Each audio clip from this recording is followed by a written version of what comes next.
ciyaaryahanka caanka ah ee ka ciyaara ciyaartoyga Premier League Sadio Musa amba Saciid Muuse loo yaqaan ee Muslimka ah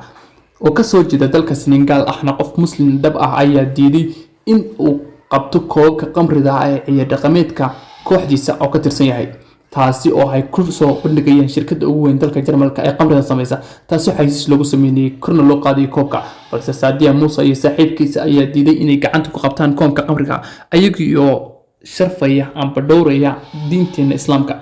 inkastoo ognahay in ciyaartooyada adduunka intooda badan cabaan qamrida sidoo kalena ay aad u taageeraan intooda badan dadka isku jinsiga ah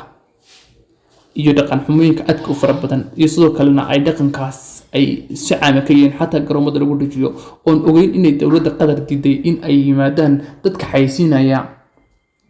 calaamadaha xagjirnimada ah ee foosxun ee ku dhaqmaan reer galbeedku inay ka mamnuucayso dalkeeda in lagu qabto ay ka qayb galaan tartankaasi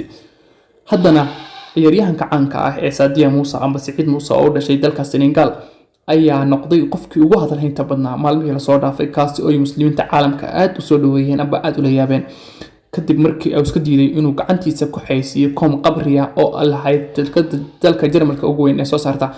qamrida kaasi oo loo xayeysiinayay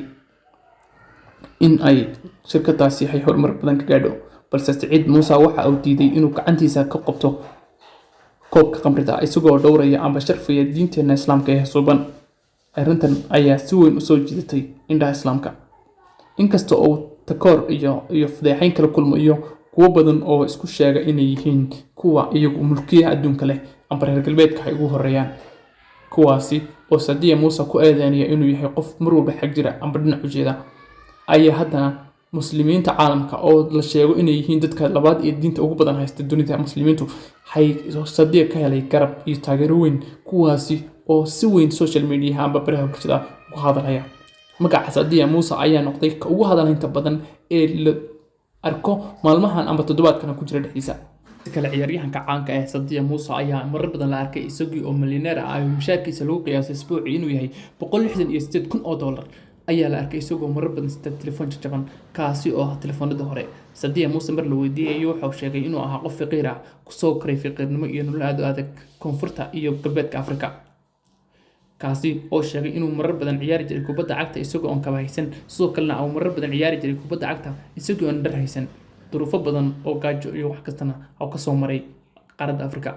Sadio waxa uu sheegay inuu iibsan karo in ka badan 10 gaari oo kuwa ugu qaalisan ee adduunka ah iyo sidoo kale 2 diyaaradood oo kuwa ugu qiimaha badan ee qaxaysan ah dadka ficiisa ah balse hawsan dan kale hayn inuu ismoojiyo maadaama uu yahay qof muslim ah beritoolana uu ka socon doono ayuu yiri hantidayda waxaan ka doorbidayaa ayuu yiri inaan labisto amba isqurxiyo oo noqdo qof qurux badan oo sidoo kale si weyn u labisan waxaan ka doorbid doonaa ayuu yiri in aan dadkayga dhibaataysan ee ku nool qaaradayda aan ka imiday iyo qaaradeydii midoobeed aan ka imiday inaan caawiyo oo kor u kiciyo una dhiso iskuulo iyo dhul lagu tayactiro Sadio Muuse oo ah wiil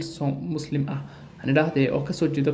Senegal ayaa noqday qofka ugu hadalhaynta badan kadib markii uu diiday koobka qamrida iyo sidoo kale markii wareysi uu bixinayay oo ku sheegay inuusan isagu daneynin inuu iibsado telefoon qaali iyo gabar qaali ah sidoo kale uu iibsado diyaaradaha nooca ugu qaalisan kuwaasoo ay wataan saaxiibadiisa sida Cristiano Ronaldo iyo sidoo kale Lionel Messi saaxiibadiisa qaaliga ah Sadio qof aad u firfircoon kaasi oo kubadda cagta ku soo galay isagoo ah wiil yar oo faqiir ah balse ka gaadhay heerka ugu sarreeya ee ciyaartoy gaadho hadda maxaad u rajaynaysaa Sadio Muuse adiga commentiga noogu reeb si aad u aragto haddii aad tahay qof muslim dhaba fadlan shirkadda barnaamijka si uu gaadho saaxiibo badan oo sida adiga oo kale wanaagsan aad iyo aad ugu mahadsantahay la jaanqadkaaga